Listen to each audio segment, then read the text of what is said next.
Hey everybody, and welcome back to the channel. It's your girl Lori, and this is the third installment, 3 of 3 videos on inner child work. Okay. And again, this is still very, very high level. Don't just think that you're going to heal your inner child off of these 3 videos. I wish I was that miraculous, but I'm not. So this is just tapping or scraping the tip of the iceberg. I want you to go back. If you're just listening to this one, go back to 1 and 2. Don't just go back to 2 because there's a reason that they're in order. Don't rush the process, right? So in 1, we are writing down all of our insecurities, all of those trauma places that we can remember, because I can talk to you about trauma that you don't remember later, because that is a real thing. But this is about the things that you remember. It doesn't have to just be childhood, but, well, actually it does, because we're doing inner child work. We're not doing 27-year-old healing. Not yet. That's not there. We are going to do that, but not in this section. This is inner child. So in the first video, you identified your trauma. In the second, you kind of went back and you reimagined it where you were coming to save yourself. So hopefully you've gone through each one of those, right? You and I might be talking 4 months later. Who knows, right? Like here we are, right? So now you've done that piece of it. So now we're talking about trusting yourself, because you worry so much about trusting other people. I don't trust other people. Well, you don't trust yourself. At the end of the day, lack of trust in other people is always going to come back to trust of self. Yes, I know it's from somebody maybe feeling like you were abandoned and stuff like that. No. I hear that. But now we're talking, because now that's created something where you feel like, well, I mean, like, well, what if this doesn't work? Well, what if this doesn't work? What if this doesn't work? What if this does work? Right? So that's your today self. But now we're going to talk about the inner child piece of that as to why, right? So to start trusting yourself, you have to know why you don't trust yourself first.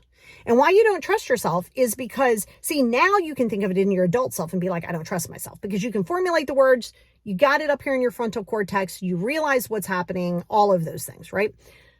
But now when you were 8 or 9 years old, you didn't formulate it. So to feel safe within self, so we know you didn't necessarily feel safe with telling other people. Now let's talk about why you started getting in your own headspace. So we know that you didn't want to maybe trigger people because you knew what it was going to look like. So you started second guessing yourself. Now you start talking yourself out of how you feel, right? And again, feelings aren't facts. That's true, but they are your perceptions. So you start going, no, that's my fault. Oh my God, that's my fault, right? Because we know that you weren't safe enough to feel who you were 100%. So a person's telling you, could be a narcissist, could be whatever your inner child was, and telling you you're wrong, you shouldn't feel that way. No, that never happened. And now you're like, am I crazy? Like literally you start asking yourself. Now as a child, you're not asking yourself, well, maybe you are, because I remember doing that. Not thinking I was crazy, but thinking, did I dream it? Like literally you start second guessing everything that you're thinking, everything that you're feeling. And that bleeds in to today.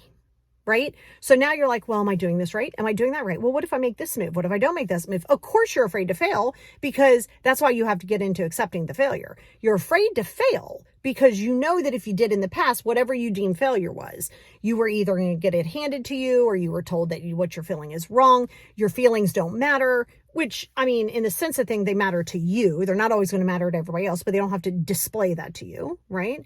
And so in understanding that piece of it, I want you to go back. So pull that list up, right? Pull part 1's list up, right? And you can even keep it from part 2 too, right? Because you remember how you're reparenting yourself. I want you to go back to those times where you had something to say, right? It didn't have to make sense to you, and you didn't, because you didn't feel like it was safe. Okay. So we know why you didn't, but how did you internally, I mean, I'm asking you to try to recall things that happened a long time ago, but how did you internally feel? Did you feel like, okay, well, maybe I'm wrong? Like, did you start not trusting yourself? You start thinking, okay, well, maybe I am just being dramatic. And honestly, maybe you were, but that doesn't matter.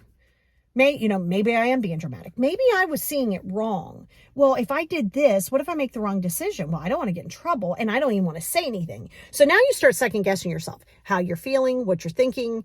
And that's where you're losing the inner child trust. See, your inner child doesn't trust themselves. In turn, that part of you has carried into this life today. So here's what I want you to do. We're going to do that inner child work again. Okay. I want you to go back to who you are today. Just stay where you are. I don't care what you're dealing with, what kind of nonsense you got going on in your life. We're not dealing with that now. I want you to think. Okay. So it's going to be a very visual exercise. Okay. I want you to visualize yourself in one of these positions or one of these situations that you had on that paper. Not just feeling unsafe or feeling whatever. I want you to go to what you were thinking about yourself. Did you know that what you felt was okay to feel? Did you feel like it wasn't okay? Did you feel like, oh my God, if I make this decision, it's my fault? Like what's happening? Okay. I want you to go back to as that adult self. All I want you to do is I want you to visualize yourself as that age, whatever age that is, 11, 5, 4, I don't know. I want you to, and you might close your eyes. I can visualize eyes open. A lot of people cannot, but it's part of my training. But so like I would visualize, and I want you to visualize yourself wrapping your arms around that little person. Okay. Whatever age you are, wrapping yourself. I want you to put the head into the chest. I want you to feel the head onto the chest. And what I want you to say, I always prefer you to say this out loud. So maybe you're doing this work and, you can do it in your head. That's fine. But I really prefer you doing it out loud first because you're going to do this multiple times. Okay. And I want you to say to yourself, literally talk to yourself in third party. In my case, it was little Lori. And I couldn't even say my L's early on. So I would call myself Yori. Until I was like 6 or 7. So when I was 5 doing one of my 5-year-old healings, I was like, okay, Yori, I got you. I want to know how you're feeling. Can you please let me know? Let me feel it in my body. Let me know what you're thinking. Let me know what you're feeling, right? You don't have to make it right. You don't have to make it could be stupid to you. It could be not relevant to you. It doesn't matter. It matters to the little child. It matters to the little girl or the little boy or the little they, right?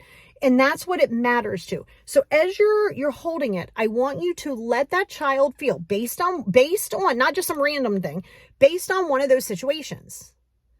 And I want that child to be able to say, I feel mad. I feel upset. I feel confused. I feel like I'm not being heard. I feel like I think this is wrong and I just never could trust myself before. And that's what I want you to do is I want you to let that in now, but I want you to feel it. I don't want you to just hear it. I want you to feel it. And you're holding on to that inner you. Okay. You're holding on to that inner you. Because why? Because you're the one that saves you. No, mom doesn't need to hear you. No, dad doesn't need to hear you. No, your first boyfriend at 9 that you were holding hands with doesn't need to hear you. None of those need to hear you. Inner child is not about wanting other people to do it. It's about healing yourself. And by giving yourself that trust as that child, you will start, it's not going to be overnight. You will start to trust yourself now because you're going to be like, you know what? That feels really good. And that little person can just lean in you. And if that means you have to sit there and cry for 45 minutes, then sit there and cry. And I do this because when I rocked my little self multiple times because it just felt relaxing to me. It felt very comforting. And I would just put myself in there and I would feel that uncertainty. And in that case where I went back to, heal that other piece of me using that sister and my dad, that situation, and like I said, I went back and I saved myself, so to speak. But then I also asked myself, how do you feel about what's happening right now? Like you're seeing, I'm scared. I think I'm going to lose my dad. I feel like I don't know that I should say anything. What is wrong with me? Why do I feel this way? Right. And so by doing that, you're giving yourself a space to talk about it. You're acknowledging yourself. You're giving yourself permission to how you feel. And you're the one that's going back to save you. Yeah, start with that. That's just tip the iceberg and nowhere near shadow work yet. We're not even there yet. But this is a good exercise to start being able to at least trust yourself and do the work that you need to do to show up for you, to say it's okay to show up for myself. And that's where we are because you do deserve it. It's hard. It's not going to be fast. You shouldn't do this in a week. It might take you months, it might take you years, it might take you 5 years. I don't know. Stop rushing the process because you can't just go through the motions. That's the other part of it. Don't just do the motions. Be there.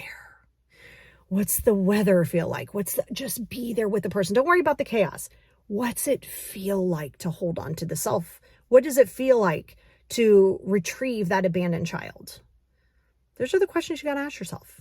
But that is the wrap on just a little teensy tiny bit of the inner child work that gives you all the power that you feel like you never had or that you lost.